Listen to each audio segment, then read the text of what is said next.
오늘 우리에게 주신 하나님의 말씀은 디모데전서 1장 1절에서 8절 말씀입니다. 우리 구주 하나님과 우리의 소망이신 그리스도 예수의 명령을 따라 그리스도 예수의 사도된 바울은 믿음 안에서 참 아들 된 디모데에게 편지하노니 하나님 아버지와 그리스도 예수 우리 주께로부터 은혜와 긍휼과 평강이 내게 있을지어다. 내가 마게도냐로 갈 때에 너를 권하여 에베소에 머물라 한 것은 어떤 사람들은 명하여 다른 교훈을 가르치지 말며 신하와 끝없는 족보에 몰두하지 말게 하려 함이라. 이런 것은 믿음 안에 있는 하나님의 경륜을 이론보다 도리어 변론을 내는 것이라. 이 교훈의 목적은 청결한 마음과 선한 양심과 거짓이 없는 믿음에서 나오는 사랑이거늘 사람들이 이에서 벗어나 헛된 말에 빠져 율법의 선생이 되려 하나 자기가 말하는 것이나 자기가 확증하는 것도 깨닫지 못하는도다. 그러나 율법은 사람이 그것을 적법하게만 쓰면 선한 것임을 우리는 아노라. 오늘 이 말씀에 많은 은혜 받으시기 바랍니다.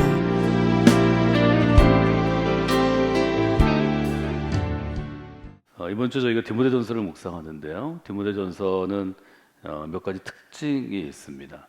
오늘 생각해 볼 특징은 이 서신이 가지고 있는 서신의 일종의 성격입니다. 바울은 대개 교회를 향해서 서신을 썼고 그것이 바울의 첫 번째 서신의 특징들입니다. 그런데 이제 디모데전서는 쭉 읽어보면 상당히 개인적인 편지라는 것을 우리가 쉽게 알 수 있고 이 개인적인 편지라는 그러한 일종의 서신의 성격 때문에 디모데전서 후서는 그냥 쭉 읽어가면 누군가 나보다는 그래도 나이가 있는, 말하자면 부모가 자녀를 향해서 마치 신앙의 부분들을 좀 이야기해주는 그런 느낌을 우리가 받을 수 있습니다. 그래서 디모데전서가 갖고 있는 서신서로서의 특징, 성서 개론적인 특징은 개인적인 편지다, 즉 개인적인 서신이다 이렇게 얘기할 수 있고요. 영어로 이제 개인적인 것을 우리가 퍼스널이라고 부르기 때문에 영어로는 퍼스널 레터라고 그렇게 부릅니다. 예를 들면 이제 아버지가 아들에게 얘기할 때 아버지의 마음으로 아들인 너에게 내가 말한다. 이렇게 얘기하는 일종의 형식이 여러 번 디모데전서와 후서에 나오고 있는 것을 보게 됩니다. 이제 헬라어로 에고라는 단어가 나라는 그러한 의미를 갖고 있는 단어입니다. 그래서 헬라어로 에고라는 단어가 제일 많이 등장하는 게 이 디모데 서신, 디모데 전서와 후서이기도 합니다. 아버지인 내가 아버지의 심정으로 사랑하는 아들인 너에게 얘기한다. 이렇게 얘기할 때 줄 수 있는 좋은 점은 친밀감이 있다는 거죠. 그러니까 마치 좀 딱딱하게 고린도에 있는 교회에게 사도로 부르심을 받은 혹은 목회자인 내가 여러분에게 말합니다. 내가 여러 번 여러분에게 얘기했는데 여러분이 듣지 않아서 나는 정말 눈물을 흘리는 심정으로 마지막 편지를 쓰는 심정으로 여러분에게 편지를 씁니다. 이 고린도 서신의 시작인데요. 디모데 전서나 후서는 훨씬 가깝게 얘기합니다. 아들인 디모데에게 아버지로서의 심정으로 내가 이렇게 권하노니 이렇게 쓰여 있는 것이 이제 디모데 전서죠. 1절에 보면 우리 구주 하나님과 우리의 소망이신 그리스도 예수의 명령을 따라서 그리스도 예수의 사도된 나 바울이 믿음 안에서 참 아들 된 디모데에게 편지합니다. 하나님 아버지와 그리스도 예수 우리 주님으로부터 은혜가 또 긍휼이 평강이 아들 된 디모데에게 너에게 있기를 원합니다. 읽을 때 굉장히 친밀하다는 걸 여러분들이 잘 볼 수 있습니다. 오늘 좀 우리가 이 친밀한 서신에서 보려고 하는 첫 번째 포인트는 바울이 자신을 누구라고 지금 소개하고 있는가 하는 점입니다. 1절에 보면 바울은 자신을 소개할 때 적어도 두 가지를 우리에게 알 수 있게 해줍니다. 첫 번째 것은 어떤 것인가 하면 그리스도 예수의 명령을 따르는 사람이다 하는 분명한 규정이 있습니다. 1절에 보면 우리 구주 하나님과 우리의 소망이신 그리스도 예수의 명령을 따라 그리스도 예수의 사도된 바울은, 첫 번째로는 그리스도 예수의 명령을 따르는 사람이고 두 번째로는 그리스도 예수의 사도가 된 사람이다 하는 두 가지의 정의를 이제 바울 자신에게 우리가 좀 정의했다 이렇게 볼 수 있겠습니다. 첫 번째로 생각할 수 있는 것은 그리스도 예수의 명령을 따르는 사람이라는 정의입니다. 바울은 스스로를 얘기할 때 나는 그리스도 예수의 명령을 따르는 사람입니다. 이렇게 고백하고 있죠. 이 명령을 따라라는 헬라어는 아주 왕이나 아니면 노예들을 건드리고 있는 주인이 왕이 신하에게 또 온 국민에게 또 주인이 노예에게 하는 명령의 의미를 우리가 보면 좋을 것 같습니다. 명령은 여러분이 아는 대로 여러 가지 성격이 있는데 첫 번째로 볼 수 있는 것은 강제성입니다. 명령은 내가 선택할 수 있는 게 아닙니다. 말하자면 명령은 내가 좋으면 따르고 싫으면 거부할 수 있는 사항이 아닙니다. 그러니까 명령이 갖고 있는 가장 큰 특징은 강제적이라는 거죠. 내가 이 왕의 신하가 되면 왕이 좋든 싫든 일단 신하로 있는 동안에는 왕의 그 보좌 앞에 있는 동안에는 그 명령을 따를 수밖에 없습니다. 이게 명령이 갖고 있는 아주 중요한 성격입니다. 그래서 내가 그의 사람이면 곧 그의 소유이면 따라야만 하는 강제성이 있는 것이 명령입니다. 지금 바울은 뭐라고 분명하게 얘기하냐면 나는 그리스도 예수의 명령을 따르는 사람이다. 이렇게 자기 인생을 이해하고 있고 또 지금 이 디모데서를 읽는 사람들에게 설명하고 있습니다. 이 점이 저는 매우 중요하다고 생각합니다. 물론 이렇게 바울이 얘기할 수 있었던 것은 혹은 얘기해야만 했던 것은 바울 당시에 바울이 활동할 때 바울이 과연 그리스도의 사도인가? 라는 질문이 아주 크게 바울을 공격하는 적대자들이 갖고 있던 공격의 무기였습니다. 과연 예수님을 핍박하던 이 사울이라는 사람이 예수님의 명령에 따라 사도가 될 수 있는가? 이 점에 대해서 바울의 사도권을 공격하는 자들이 늘 있었던 것을 우리가 사실은 서신서 곳곳에서 볼 수 있습니다.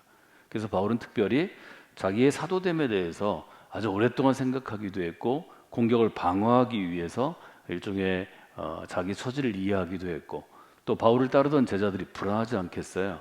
바울이 사도권이 흔들리면 자기들의 사역의 터전도 잃는 것입니다. 그래서 아주 분명하게 하나님께서 나를 그리스도의 사도로 부르셨다 하는 고백이 바울에게는 아주 강한 믿음의 고백이었습니다. 그 고백을 우리가 볼 수 있는 것이죠.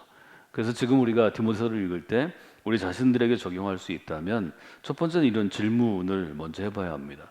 당신은 그리스도의 사람입니까?를 먼저 물어봐야 한다 하는 점을 제가 계속해서 말씀드렸습니다.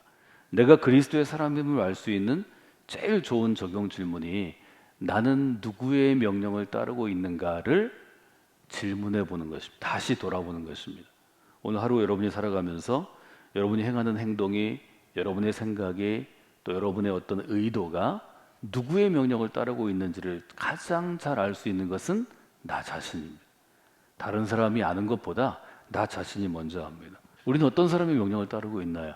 그리스도의 사람으로 살아간다는 것은 그리스도의 명령을 따라야 그리스도의 사람이 됩니다. 그리스도의 사람은 예수 그리스도의 명령을 따르는 사람이다 하는 점을 오늘 좀 더 분명하게 우리가 생각하고 하나님 앞으로 부르심을 받은 우리 어린 자녀들에게 우리의 삶은 그리스도의 삶은 첫 번째로 예수 그리스도의 명령을 따르는 데 있다 하는 점을 좀 강조하는 그런 시간이 되기를 원합니다. 그리스도의 명령을 따른다고 얘기할 때 우리 인생에 어떤 변화가 있을까요? 여러분이 꼭 기억하셔야 될 것은 두 가지입니다. 우리가 그리스도의 명령을 따라 살기로 결단하고 그리스도의 명령이 무엇인지를 분별하고 즉 하나님의 뜻이 무엇인지를 분별하고 그 명령을 따르면 명령을 따른 후에 결과들이 있죠. 그 결과에 대한 책임은 명령자가 지는 것입니다. 내가 명령을 따랐어요. 그런데 그 명령에 대한 결과는 뭐 잘 될 수도 있고 안 될 수도 있고 좋은 결과가 있을 수도 있고 그냥 그런 결과가 있을 수도 있지만 내가 명령을 따른 후에는 그 명령에 대한 수행의 결과는 명령권을 가진 사람에게 주어집니다. 즉 책임이 명령하는 사람에게 있습니다. 그런데 내가 그 명령을 가지고 고민하다가 따라야 하는 명령을 따르지 않았을 때 그 결과의 책임은 누가 지냐면 명령을 거부한 내가 지는 것입니다. 나에게 있습니다. 성경은 이 점을 굉장히 중시한다고 저는 생각합니다. 나는 누구인가에 대한 두 번째 답은 바울은 이렇게 고백하죠. 나는 그리스도 예수의 사도가 된 사람입니다. 여기 사도라는 단어는 이제 뭐 헬라어 자체가 우리가 익숙한 사람들에게는 뭐 교회에서 만드는 어떤 잡지라든지 또 카페와 같은 공간이라든지 이 단어를 많이 쓰기도 하는데요.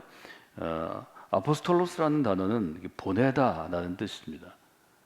그 보내는 것을 우리가 한자어로 좀 더 유식하게 얘기하면 파송하다 이렇게 얘기하죠.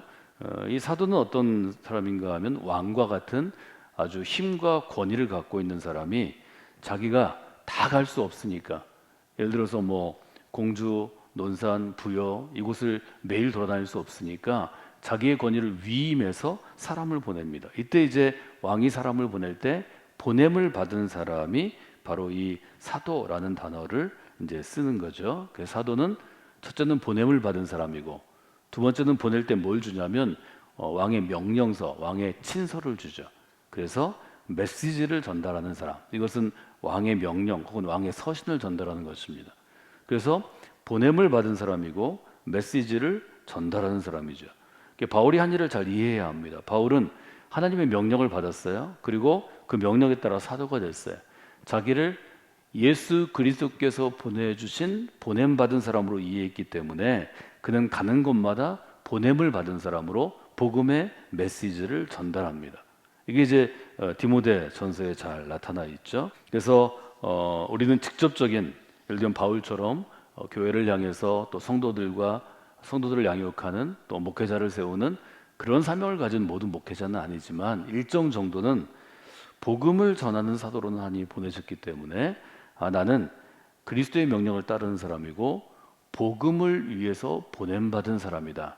이 두 가지는 우리가 그리스도인으로 살아갈 때 여러분이 좀 생각해야 할 우리 이해, 자기 이해라고 볼 수 있게 했습니다. 그래서 오늘 우리가 좀 기도할 제목을 저는 두 가지로 정했는데요. 이렇게 여러분들이 생각해 보시면 좋을 것 같습니다. 이제 그리스도인은 내가 누구인가를 좀 자주 생각해야 되는, 사실은 매일 생각해야 합니다. 그리스도인으로 살아가는 나는 누구인가? 이것을 생각하면 내가 어떻게 살을지하고 쉽게 연결을 할 수 있습니다. 그리스도인으로 부름받은 나는 과연 누구인가? 이 질문을 신앙적인 관점에서 품고 생각하고 답해야 좋은 그리스도인이 될 수 있습니다. 우리 어린아이들에게, 청소년에게, 청년들에게 그리스도인이 이런 사람이야 이렇게 답을 주는 것보다 하나님이 나를 그리스도인으로 부르셨다면 나는 그리스도인으로서 어떻게 살아갈 것인가? 이 질문을 품게 하는 것이 저는 좀 차원이 높은, 일종의 높은 레벨의 신앙 훈련이라고 생각합니다. 한국 교육은 언제나 백지를 주고 답을 주기를 원합니다. 1번, 2번, 3번, 4번. 그리스도인은 어떤 사람입니까? 1번, 2번, 3번, 4번. 그런 단답식의 답은 인생을 변화시키지 못합니다.